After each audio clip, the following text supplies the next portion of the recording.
would like to welcome everyone to this webinar on mental health in the workplace. My name is Michelle Kaminski. I am an associate professor in the School of Human Resources and Labor Education at Michigan State University. My background is in organizational psychology, which is a field that looks quite closely at the impact of workplace issues on mental health, and also about how we can design organizations to be more, both more effective for the organizations, but also better for individual employees. And I've been at MSU for about 20 years, and most of the time I have spent working with labor unions, trying to help teach union members about their rights and work with union leaders to help them make their unions as effective as possible. I'm going to be speaking in the second half of this webinar. Most of this, the first part of the presentation is going to be done by my colleague, Sean Egan from Michigan's Department of Labor and Economic Opportunity, and I am going to turn it over to Sean right now. Well, thanks so much, Michelle. We'll figure out the technical stuff later at some point on how to share a video, because that's new to me too. So interesting learning experience. I want to thank you, Michelle, for the invite to kind of come and work with you on this, as well as thank you for working with me through the work group we led for the state of Michigan. One of the only in the country that we've seen so far of the state government taking a lead in this space. And it started from this concept of mental health in the workplace.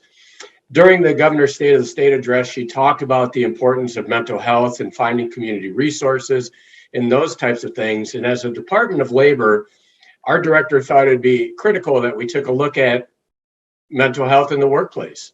And I was asked to lead a work group, which included large business, small business, labor unions, which I'm very proud of to always have included in the work that we do. So I had that worker voice. And then I asked Michelle to join us as well, to bring her expertise, not only as an organizational psychologist, but just in the work that she just described with labor unions and employers across the state of Michigan and probably beyond. And what we look at in the workplace. And I let our department know that I am certainly happy to lead this work group, but we are going to be talking about work itself and some of the challenges that it creates. The whole premise kind of started on this concept of trauma-informed, and you're probably hearing this around trauma-informed care, trauma-informed workplaces, very important topic, and that's really focused on the individual and experiences that they've had more than likely outside of the workplace, and how that impacts their ability to deal with different types of stresses they may encounter. And depending on the level of trauma they've experienced, may impact their ability to hold down a job, to avoid substance abuse, to maintain their life and their family in a healthy way, impacts their long-term health. And that's critical. So we talked about that in the work group, and I'll cover a little bit of that. But we also spent a lot of time talking about how work itself is creating these challenges for people. And it really stems from this concept of stress that I'll cover a little bit too. But what we really focused in on was that employers can't really look at one or the other, and workers can't look at one or the other and say, like, it's all society's fault that people respond this way, without thinking about the workplace. And we can't teach people to be more healthy and resilient, but keep them in bad environments. And Michelle really brought to the table not only all of her experience, but this concept of bullying and harassment in the workplace, which most people didn't even think about when you start talking about the challenges that workers face. So I'm going to share with you some of the things that we found, why the workplace itself is the right setting, and why work itself is one of the primary focuses, as it should be, from the data that we discovered. And then I'll turn it over to Michelle to kind of cover some of the things you can do. We couldn't solve it in 5 or 6 weeks. We didn't intend to, but we definitely wanted to kick off the discussion. And we've had a great response from both the employer and worker community on kind of the work that we've done here. And surprisingly, when I tell employers that the workplace itself is part of the problem, they do not seem to freak out. It seems like they kind of have a good understanding that there are challenges that we need to face. Sean, let me just say a word before you start the slides. We've had a couple more people joining in, so welcome to our webinar on mental health in the workplace. And also, I want to say that this is a webinar, and part of that means that if you have a question, really your best option is to put it in the chat And we will probably take all questions at the end. And you have the option to chat with everyone or just the panelists. That should be an option you see right in the chat there. So that's all I wanted to say. Thanks. Okay, thanks, Michelle. So Michelle gave me about the first 25 minutes or so I'm going to take them all, and I get long-winded. So Michelle, if I do, feel free to give me the proverbial hook, because this is important information and I do enjoy talking about it. But what you're seeing there is sort of what we landed on, is this concept of workplace mental health. And you'll hear me say resilient workplaces a lot, because what we're talking about or trying to do is help individuals become more resilient, but create workplaces that don't cause these problems, and making sure that so both are more resilient in the face of stress. And we really spend a lot of time talking about stress and sort of what happens when we encounter stress in our lives. Now, certainly we're familiar with traumatic stress. We're familiar with the concept of post-traumatic stress disorder, and primarily in our soldiers, but we see that in healthcare workers, corrections workers, police and fire, other industries that are really experiencing high levels of stress for a long time. And stress itself can become traumatic. When we think of the word trauma, we're thinking about something big, some fatality, some big accident. But really, trauma can be an accumulation of stress that builds up over time. And as our good friend Vicki Choice that worked with us on the work group says, the body keeps a score. So if we're in these stressful situations, where we start to have trouble is in their length and in the type, and they can turn into something that becomes more permanent.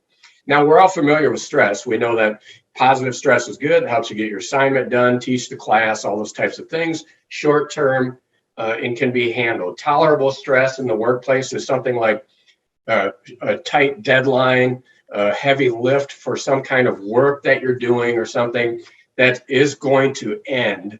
But as that continues, that can become toxic stress. And where we see that happening is those extreme environments like healthcare, especially through the pandemic, but even with their ongoing work with workplace violence and understaffing, they're having severe toxic stress there.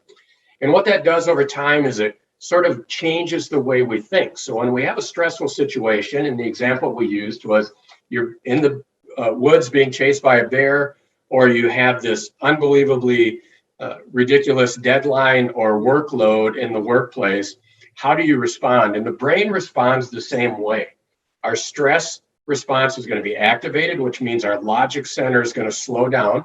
Our emotional response is going to speed up, and then you get all those bad chemicals we all hear about, cortisol and adrenaline rushing through your body. And the longer that happens, it starts to have a very detrimental effect on our ability to think and get out of that stress response. And that's when we think about trauma-informed.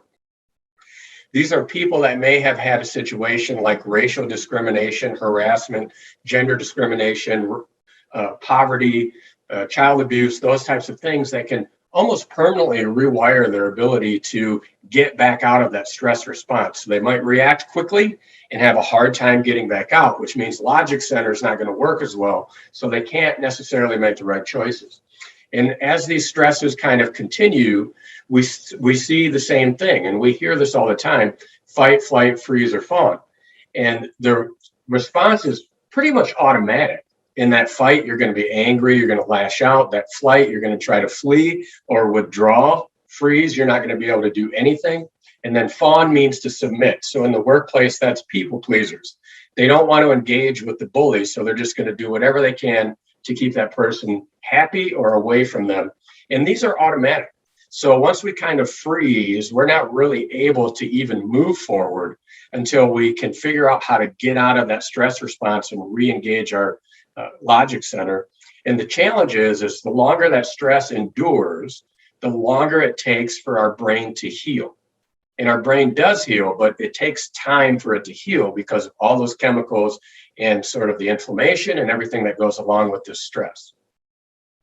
And trauma itself in our communities is pervasive, and we know that in Michigan as well. But we used the Philadelphia study that showed 70% of people in Philadelphia had experienced one adverse childhood experience. And that's important because that does have an impact on our stress response throughout our lives. But 40% had 4 or more. And what you see in the data when you're looking at 4 or more adverse childhood experiences is that what I was mentioning, that permanent rewiring, the ability to respond to stress later in life and sort of endure in healthier ways. So if you had 4 or more, women in that condition are 3 times more likely to have problems at work. The population as a whole is more likely to have financial insecurity and substance abuse problems, and they're just going to have very detrimental health impacts throughout the remainder of their life. So again, that fight, flight, freeze, or fawn, we tried to break down in the report into what that looks like in the workplace. Might be angry outbursts, violence towards self or others. Flight is avoidance, and that's emotional, people, places, and work. So when you see somebody in your workplace that is typically a pretty interactive type of person and suddenly they're quiet and not engaging, this is likely what's happening. They're having some kind of stress response that they might need help to break out of.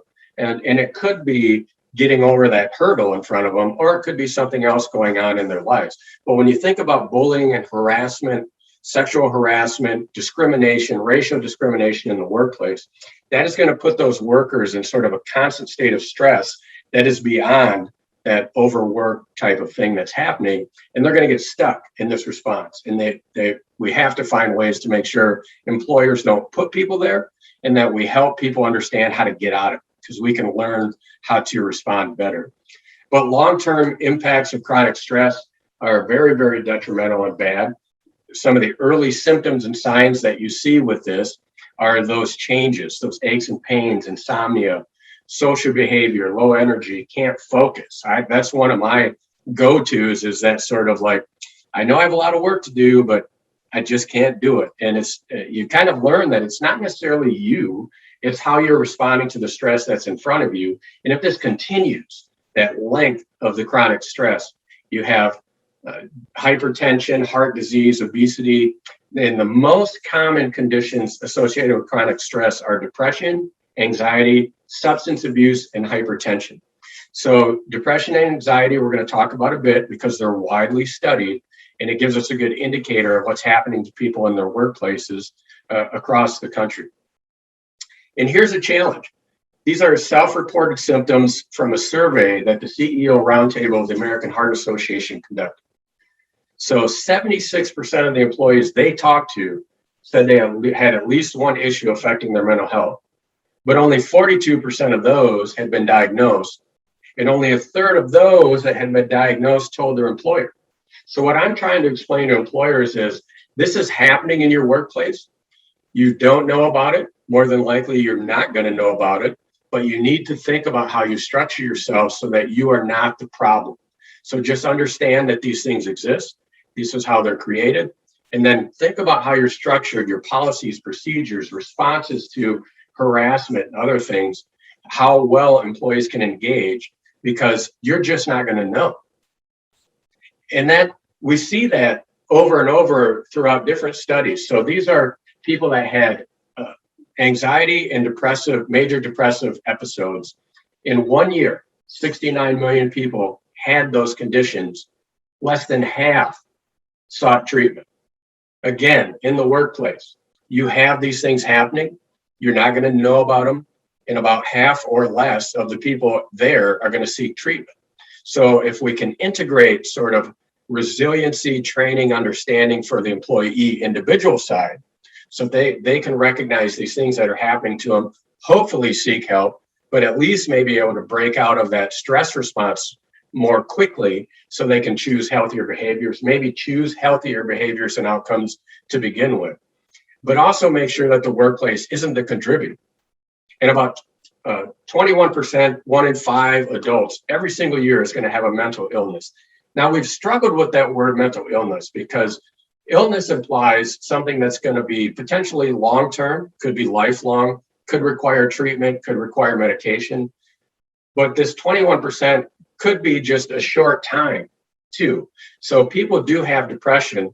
And as you'll see in here, a lot of people do have depression, but it's not always permanent for everybody. So these are when we say illness, I want you to think like every 20% are going to have some kind of mental issue or challenge over the course of every year. And it's not the same 20%. So 1 in 5 every year are going to suffer from these types of conditions. And the pandemic exacerbated this problem, highlighted it, which is probably silver lining, cheery side, a good thing, because everybody's talking about this now. The bad side of that is we're all in a heightened state of stress, whether we want to admit it or not. So we all need to be thinking about how we're managing it and how we can make sure we're choosing good responses to that stress. But this is from the Kaiser Family Foundation and the CDC that does a pulse survey of households.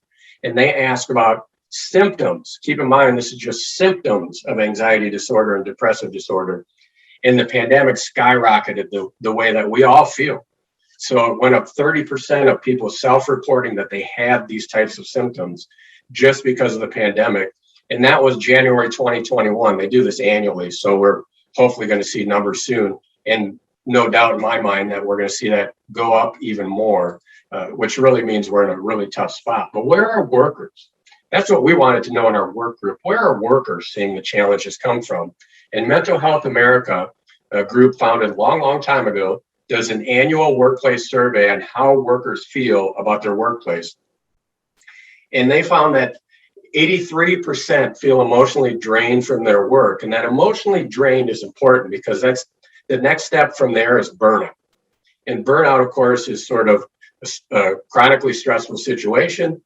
It's causing people to quit their workplace, making it impossible for them to move forward, and causing those severe health outcomes that we don't want to see. So while we can look at sort of national data on where people are generally and what some of the trauma-informed pieces are telling us, what workers are seeing is that it's my workplace that is causing this problem. And I feel emotionally worn out just from my work. And some of those stressors we identified, we did a real quick bullet list. You can actually name hundreds. One of the recommendations from the work group is to break into industry sectors so we can really focus on people in education. Had different stressors during the pandemic than someone like myself in the office. Healthcare in particular is seeing very severe PTSD and other challenges because of the workload and challenges of the pandemic. But overwork, job quality. This is an important concept we're talking a lot about. Is it a good job that's meaningful, that employees are engaged with, that pays well? Job insecurity. We have some data in the report about things in the construction industry. Suicide rates very high, substance abuse is very high. We actually have it across all industries, but we really focused in on the construction industry.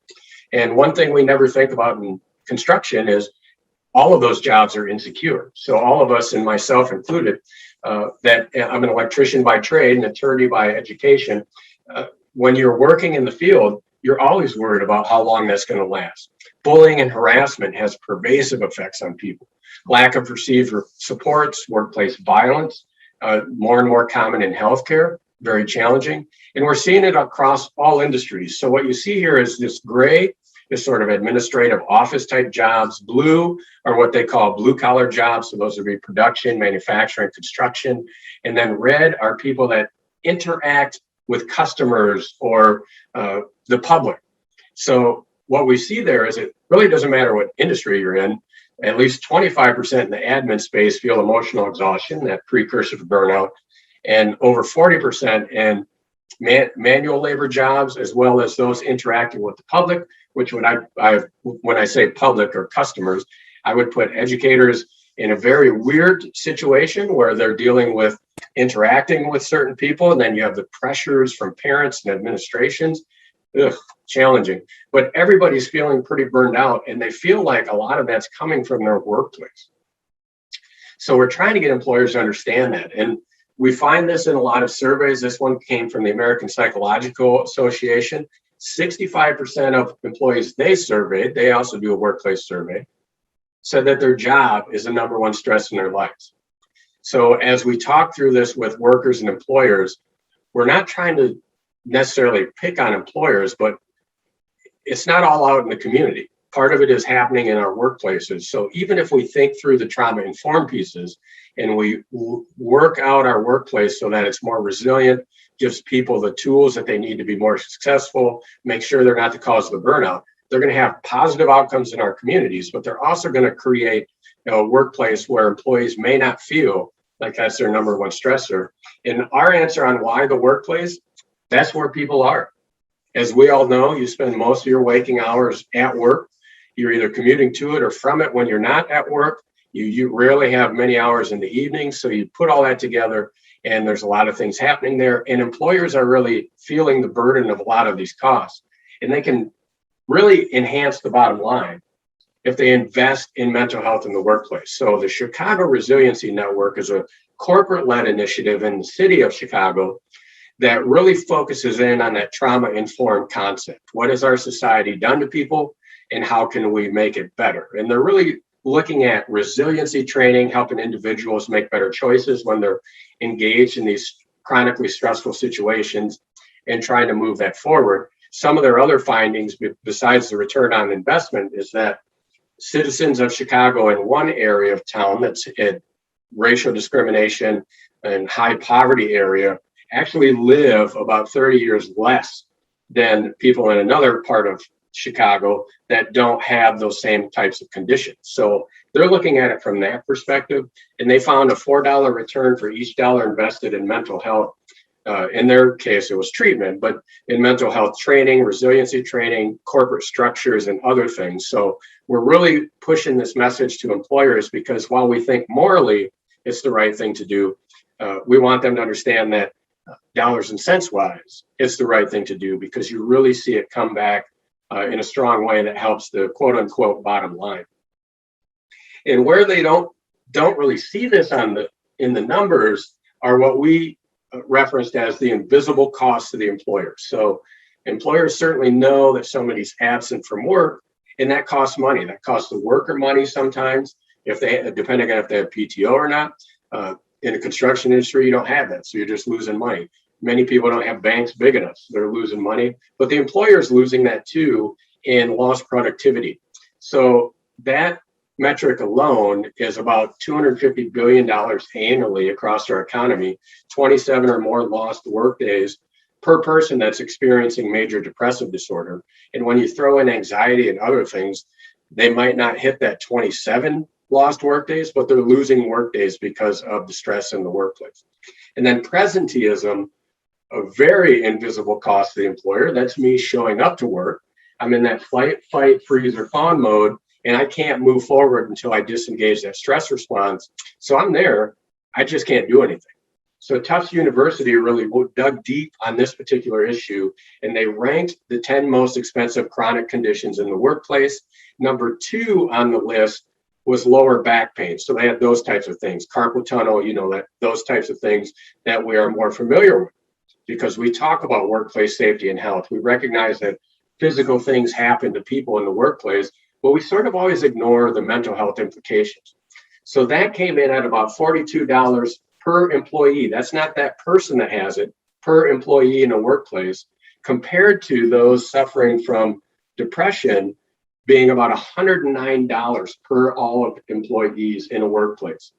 And that's about 37% of all of those types of expensive chronic conditions in workplaces where presenteeism may play an impact, and cost productivity, as well as potentially put workers at risk of their employment, right? Because they're there not necessarily being able to accomplish the things that they could. And there are some calculators you can find on this for different sizes of workplaces. One that Tufts identified specifically was 10,000 employees because it's easy math. Based on incidence rates in communities, in the community where Tufts University was, is 10,000 employer is going to have 1,000 people experiencing depression. So if you just use this average, 27 days times 1,000 people, or $109 per 10,000 employees for presenteeism because of depression, you can quickly see that employers can reap big rewards. Of course, me being me, you would hope that would mean increased wages, but I wouldn't count on it. But that employers can reap big rewards to the bottom line, with just making some relatively I wouldn't call them minor, but making some adjustments to the way they're thinking about the workplace and workplace mental health in general. And then job stress, as you all see, you're all experts, is a huge part of turnover. 40% of all turnover is considered due to job stress. It's costing workers their time and health. It's costing employers healthcare expenditures, which also costs us as employees. So this, just numbers wise, it's a big, big, big part of the bottom line that may or may not be visible depending on how you're looking at it. And some good news for employers, again, pushing that message. There's a Gallup survey that asked employees how much they believe their employers care about their well-being. And only 24% strongly agreed with that statement. Now, we've all seen surveys, so there's a big middle, sort of agree, somewhat agree, disagree, that kind of stuff. But out of that 24%, if an employer can move the needle, those employees who strongly agree that their employer actually cares about their overall well-being, including their mental health, are 69% less likely to search for a new job. So we're thinking about the labor shortage. And one thing I always tell employers when I'm talking about workplace safety and health, and the same thing I'm telling them when I'm talking about workplace mental health, is the best way to deal with the labor shortage is to not lose the workers you have. And you do that by keeping them both physically safe, and then because of our work group, adding in mentally healthy. And you do that by making sure the workplace is supportive, accommodating, and positioned in a way that it's not causing these problems, because that's where employees are seeing it coming from. So employers can really reap a lot of reward and make their workplaces strong simply by investing in mental health, looking at their workplace policies, procedures, harassment, bullying, understanding where their employees are, providing the ability for employees to engage and otherwise. So I mentioned resilient workplaces. We're talking a lot about this word resilience. As you hear more and more about that trauma-informed concept, you're going to hear resilience, resilience, resilience. And what this is basically teaching individuals how to respond to stressful situations in a more positive way, and making workplaces better able to identify not only those that need more trauma-informed focus, recognizing that they might respond to stress differently, but making the workplace stronger in a supportive way, but also an operational way, so that it's not causing the types of problems or outcomes that come from that chronically stressful situation. Because as we discussed in our work group, we can teach people to be more resilient. But if we keep them in that chronically stressful situation, it doesn't matter. You can't choose to disengage the stress response if the stress response continues to be activated. So when you think about an extreme example, the nurse that's constantly going back in throughout this pandemic, we can teach that person over and over again how to be resilient, how to manage stress and otherwise. But at some point, we have to help remove some of the stress to allow the brain to heal and for that stress response to turn off. And we can teach people to choose the healthy behaviors, but we know the easier choice are the unhealthy behaviors: drinking and drug use, other things that happen to us, overeating, not taking care of ourselves, not exercising, all of those things that we do when we're just kind of over the line. So with that,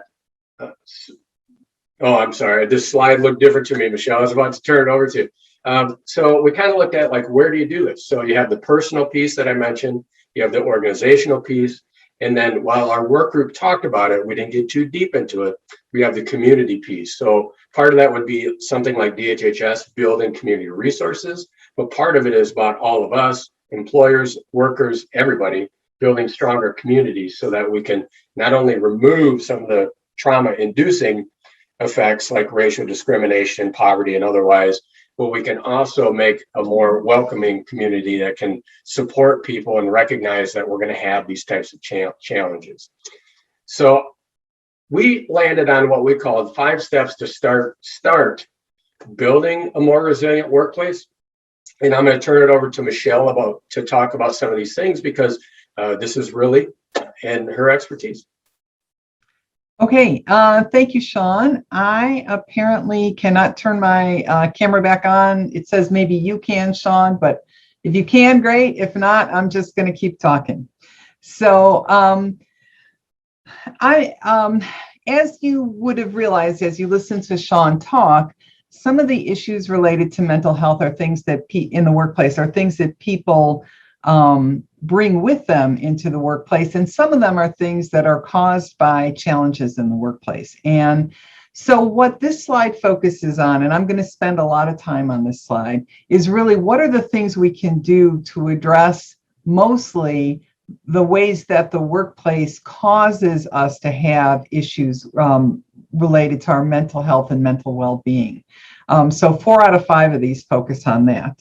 The first one on this list, and so this slide is really about what can we do? What can employers do? What can unions do? What can we do to make our workplaces better so they are more supportive of mental well-being? And the first one on the list is to assess workplace culture.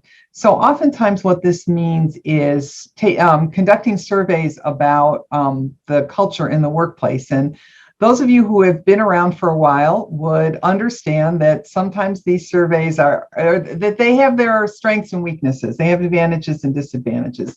The biggest issue with them is that sometimes people feel that if people feel that they may face repercussions, they may be penalized for saying things that are critical in these surveys, they are likely to either not respond or not respond honestly. And the other thing is that if there have been surveys done in the past that identified problems and problems were not addressed, then people feel like, what's the point? And they're not really going to bother. So how employers have responded to surveys done in the past is going to affect whether or not people are willing to give their honest opinion going forward. But in terms of surveys, what are the advantages of them? One is that they can identify areas where, for example, there are problems with workplace bullying. And if you're in an organization of any size, there's workplace bullying going on in some corner of it. It's a pretty endemic problem in American society, somewhere in the American workplace, somewhere between 25 and 35% of the American workforce is bullied at some point in their careers. And there's another chunk that are affected by being witnesses to bullying. So overall, about half the workplace is affected by it. And surveys can help you identify where those problems are. And of course, one of the issues with bullying is oftentimes the bully is someone who is of higher status in the organization or holds a higher position. And so management often chooses to support them. And providing this kind of data that there really is a problem can be a useful thing. Similarly, these assessments can point out where there are problems with discrimination. So we talk about issues like discrimination, and there's been a lot of focus on microaggressions. And not everybody who faces discrimination files charges, but again, these surveys can point out where there are problems. And in particular, one of the features I like about the way these surveys are done more recently compared to the way they were done some time ago. Some time ago, we focused on things like, are you satisfied with your job? And we still look at that. Are you committed to your employer? Are you thinking about leaving your job? We still look at that. But now they also ask the question of a sense of, is my employer committed to me? And the academic term for this concept is perceived organizational support. And it asks questions like, does my employer care about what I think? Do they care about when I do well? Do they notice when I do well? And so we can build in things like that into surveys that help to identify things that matter from the employee's perspective, not just from the employer's perspective. So next thing on the list, policies. So workplace policies, practices, procedures, and in this category, I would also put the concept or the things that are covered in a union contract. So these are things that are in place in the workplace that are rules, policies, contract language that we can use to try and enforce more constructive behavior. And I'm going to talk about a range of things that we could do to help support mental health in the workplace. And one of them, Sean's mentioned, I've talked about workplace bullying and anti-discrimination. So I'm going to talk about those two here as well. Um, it's difficult to put bullying and civility into good contract language and good policy language. Some organizations have language. Sometimes it's what we call aspirational, which it means it's what we want to do, but we're not really going to hold ourselves accountable if we don't do that. Some contracts have the CT union contract on the MSU campus has language about abusive supervision, for example. So sometimes there can be language that is enforceable and has some teeth. But both with anti-bullying language and anti-discrimination, it's all about enforcement. So most employers have had anti-discrimination policies for decades. And you know what? We still have discrimination. And we all know we still have discrimination. And so this is very much a question about how we enforce these policies. In many organizations, particularly if there's no union present, the people who enforce the anti-discrimination laws are paid by the employer, work for the employer, and it's their job to make the employer look good. So they're looking to say, no, whatever problem is, it's not the organization's fault. When there's a union present, there can be someone to make more of a case on the employee's side and to say, no, there's another way to look at this and this really isn't right.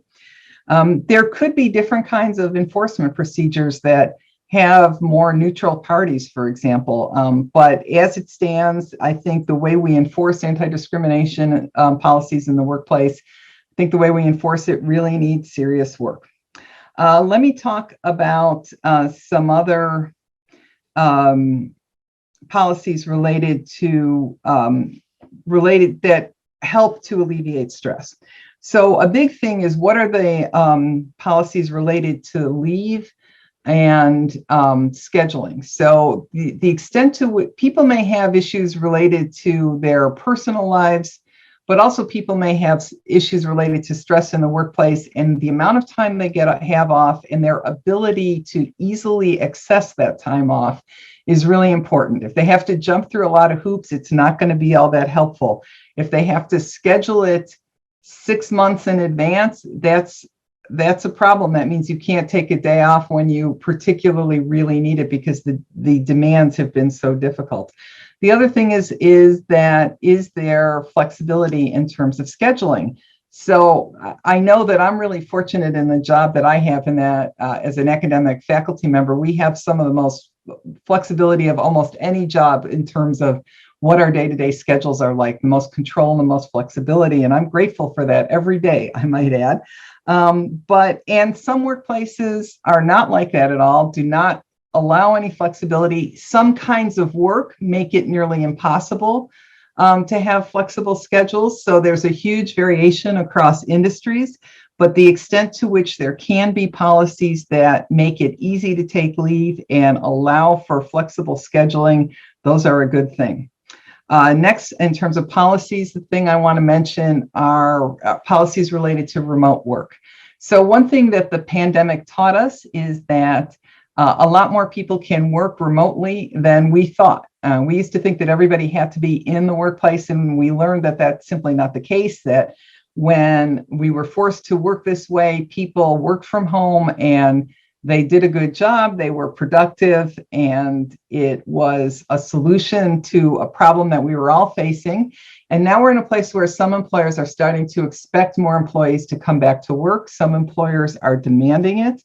But I think that remote work, it's complicated. I don't have data about this, but from my own perspective, I see that remote work can lead to less conflict and therefore less stress because it changed the way people interacted. A lot more interaction was written in emails, and people tend to be a little bit more polite in emails. And we certainly had plenty of Zoom meetings, but if there were a lot of other people there, it's sort of there's kind of an enforcement of people behaving in a more constructive way in front of other people in these Zoom meetings. So I think that remote work helped to decrease conflict, but it's also two things, not right for everyone. Some people really need more interpersonal interaction every day. And also it's not possible in every kind of industry and every kind of workplace. So that's one thing that goes back to what Sean said with the group that we were working with. Everybody was saying, things are different in different industries, and so you have to take them into account. And then the last thing I want to say about policy is one of the most important ones. One of the biggest causes of stress since the pandemic began has been understaffing.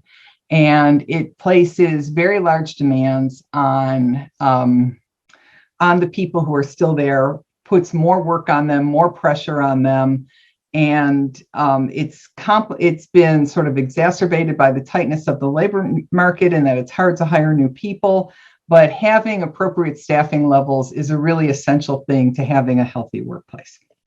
So I'm going to go on to number 3 on this list here now, recommit to employee assistance plans. So we talked in our work group about EAPs. Most employers have them, and they're not really very widely used. And we talked a little bit about why that might be. And one of the things that people said were that, I think there are 2 things. One is that people assume kind of that they're only about substance abuse, because that's one of the more common things that they deal with. And they do deal with other things as well. But the other thing is that there's a lot of concern that the employer will find out if I have a substance abuse issue or a mental health issue, the employer is going to know, and they're going to penalize me somehow, or I'm going to be given worse work. I'm not going to have an opportunity for advancement, or whatever the case may be.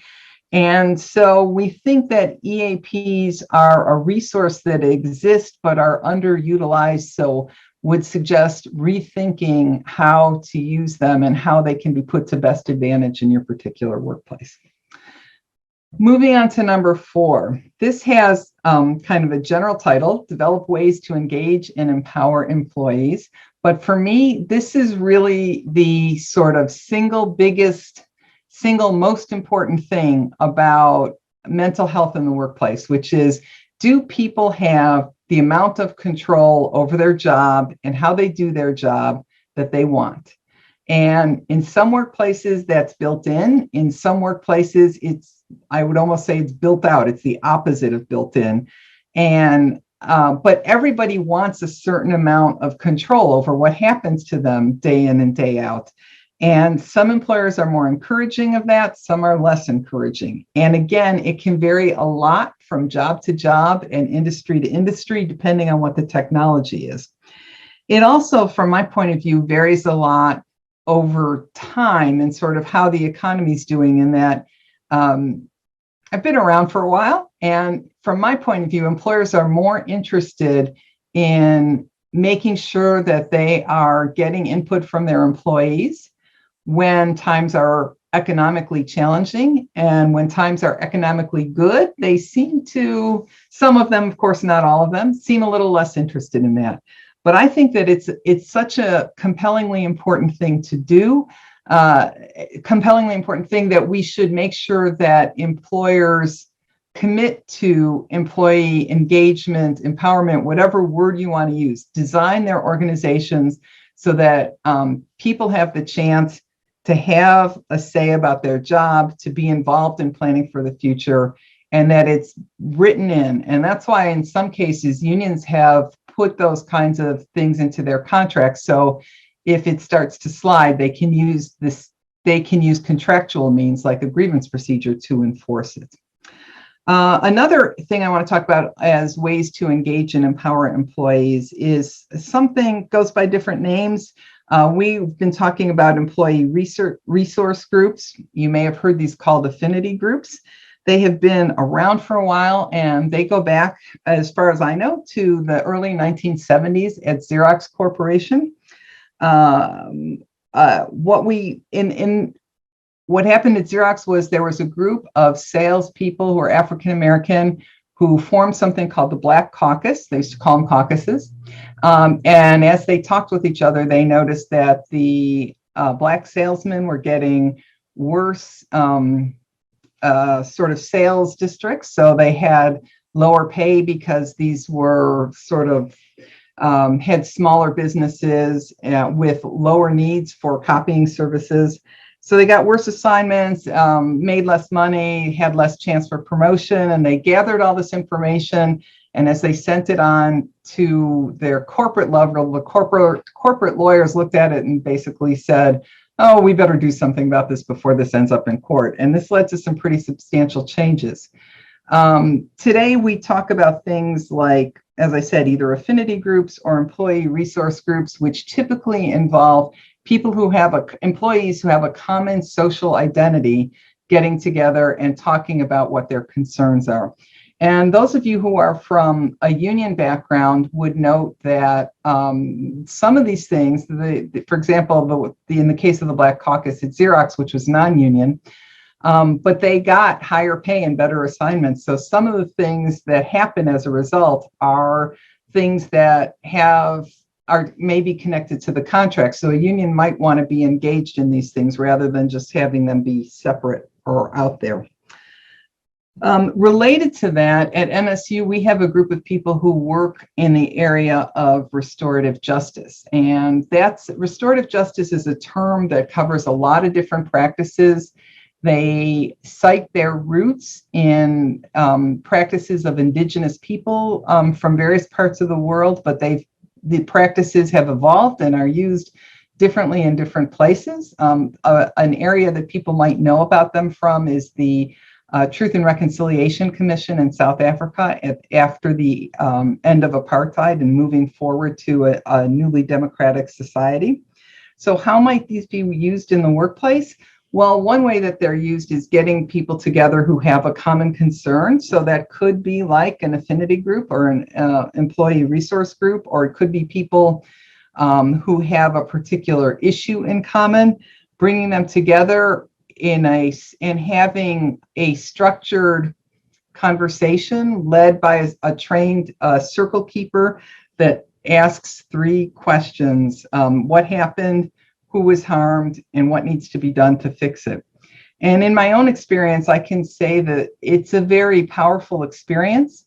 And employers are not, well, actually, a lot of people, employers, employees, there can be a lot of hesitancy about it, but I can say that from my experience, it's very positive. And I also feel very fortunate that at MSU, we have a group of trained circle keepers, largely led by Rick Schaefer. There's some MSU people on the call, you may know him. And so that's another way to support employee mental health in the workplace. So the last one on this list, consider adding mental health to joint health and safety committees. As part of my career, I've worked with the UAW Health and Safety Department kind of off and on over a lot of years. And many unions have health and safety departments, and they have joint labor management health and safety committees. And they focus on things like preventing workplace accidents. They basically identify, recognize hazards, make an effort to reduce or contain or control those hazards in the workplace. So they could look at things like hazardous chemicals or confined space entry or ergonomics, and try and reduce the incidence of harm, of illness or injury. And they also look into accidents when they do happen to try and analyze them and learn from them and take a preventative mindset. So our group would raise the question of, well, can a joint health and safety committee add mental health to its charge of things that they look at in the workplace? And one reason to use those things is that those structures are in place in a lot of workplaces. I also think that another option is to say, can you use the same model of what those committees look like with joint representation from union and management that has a preventative focus, that looks at problems that are likely to cause mental health issues and try and work to prevent those. So I think you could either add it to existing committees that work on health and safety in the workplace, or you could think about creating a new network of joint committees devoted specifically to the issue of mental health in the workplace. So Sean, if we could just go to the next slide then. So one thing I want to say is this would be the add part of the announcement that here at MSU we provide in the labor education program and the outreach program. in the School of Human Resources and Labor Relation, we provide some of the services for the kinds of changes that we've talked about, for surveys, for program design or workplace design, recommendations on policies or committee structures. But basically, I do the work that I do, and people in my department do it, and I believe Sean probably does it, because we believe that these kinds of issues, not only are they important to the mental health and well-being of individuals, but they're important to the success of the organization, and they're important to the overall health and well-being of the community. So we think that it's really essential that workplaces take a leading role on these issues. So I'm going to stop there, and I'm going to take a look at what we have in the chat. And so I see a couple of things came in. So I'm going to see if I can start my video now that that's off. There it is. Yeah, Great. I made you a co-host. I got one thing, Michelle. Go ahead. As Michelle covered, so one of the things we have in our report that came up in our work group over and over again is that, you know, for so long we've had a regulatory structure around workplace safety that everybody takes it as a given, but we don't even talk about this stuff. And as we've shown here, this is impacting working people in a very negative way, and it's certainly one of those things that I'm going to continue to push because I do care, like you said, Michelle. Yeah, right. Okay, so Janice is asking, can we have a copy of the presentation sent to us? If you registered, you got a link with a link to the presentation, and it has both the slides and the report that was put out by the committee that Sean led. And the second question, is there a standard assessment tool? You know how us academics are, we don't think anything's standard. So anytime you work with an organization, you try and figure out what's best for them. So if you wanted to, you know, I think that came from Todd, if you wanted to get in touch with me, I could give you some general comments, but I would always tailor an assessment to what the particular organization is looking for and looking at. But there certainly are standard concepts about perceived organizational support. There's standard measures of workplace bullying. There's standard measures of job satisfaction and organizational commitment. And there is in the report some reference to, I think was it NIOSH or the CDC? It was at NIOSH.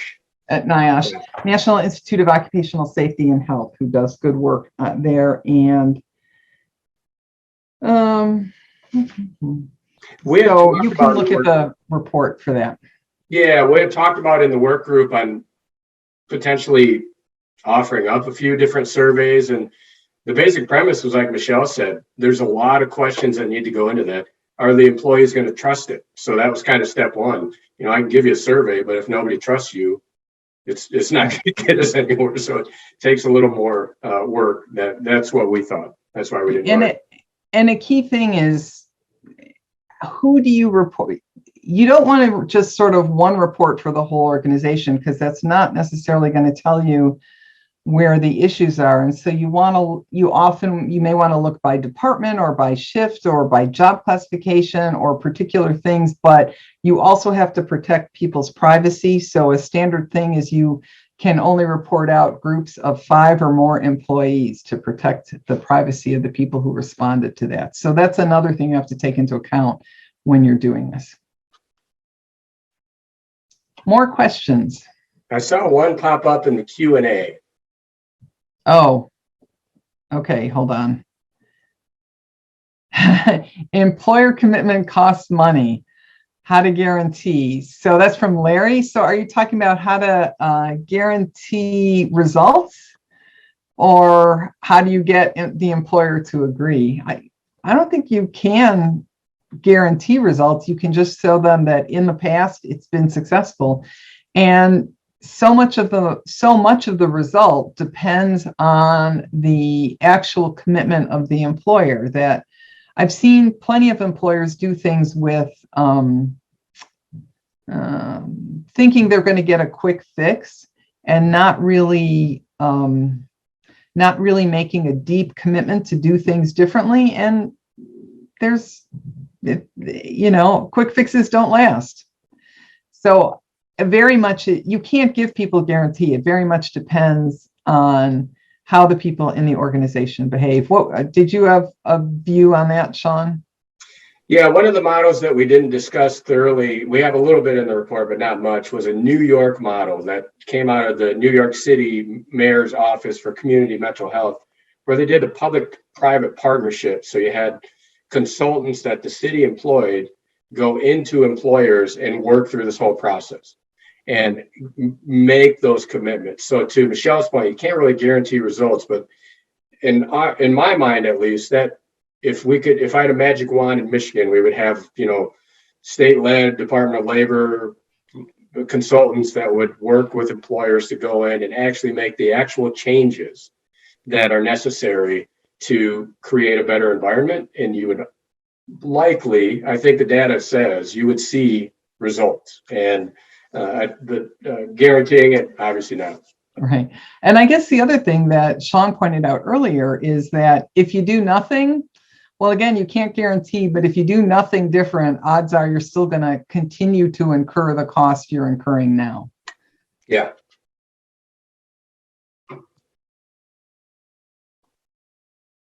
All right. Any last questions?